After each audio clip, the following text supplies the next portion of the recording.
Hi, I'm Paul, and we're making a video today to talk about decanting and show you a little bit about how to do it. There are two main reasons that you would want to decant a wine. The first reason is because it allows the wine to come in contact with the oxygen, and that can sometimes soften tannins a little bit and also help the bouquet, the aroma, to come out a little bit more. So if you open a wine and it feels kind of tight and restrained, decanting can be an option to help to deal with that. Some people like decanting more than others, and you can do it yourself to see the effect that it has on the wine and see whether or not you like it. The other main reason to decant is to remove sediment. If you have a bottle that's really old, sometimes the tannins can participate out of the wine and land on the bottom of the bottle. And they're not, they don't harm anybody, there's not a problem with them, but they are a little bit unsightly and annoying, so it can be good to remove them from the bottle. And I'll show you sort of the way to go about both of those techniques. We have here a standard shape decanter. The reason that it has this shape is because when one standard bottle is poured into it, the liquid will line up right around this widest part of the glass, which allows maximum surface area to be in contact with the air. All right, so pouring it in is pretty standard.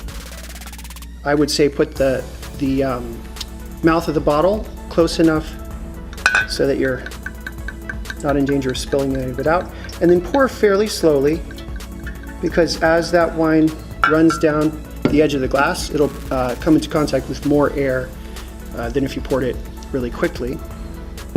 So most bottles of wine, I'd say the majority of wines sold in the United States, are not really going to contain sediment. They'll take measures to try to remove the sediment.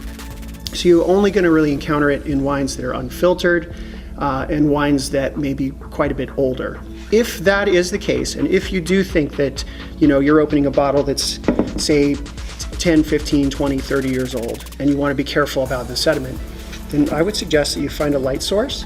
A lot of times in restaurants or at home you might use a candle just because of the elegance of it, but you can use anything. A light bulb is fine. I actually sometimes will use the light feature on my phone.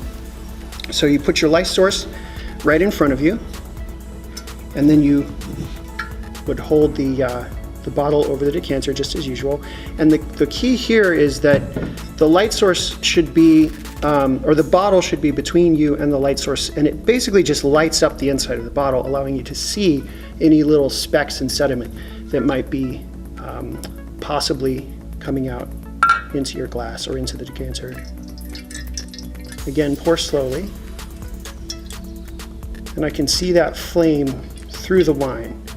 And I can see in the case of this wine that there isn't any sediment coming out into the decanter. If this was a bottle that had a lot of sediment, it would slowly be gathering down in the shoulder of the bottle, that sort of depression in the bottom. And hopefully it would settle there and would not actually run into the decanter. I did see just a little sediment there, so I'm stopping.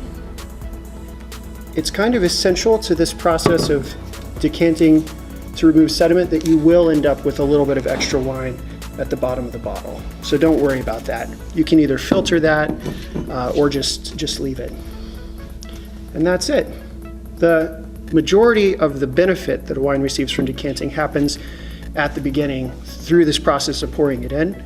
I personally will often go ahead and pour the wine right after decanting, but some people will leave it in a decanter for a half an hour to several hours, depending on their preferences. And you can always taste a little bit of it along that time to get an idea of where the wine is and how it's coming across, so that you can pour it when you're most happy with it. And then pouring from the decanter is pretty much the same as pouring from a bottle.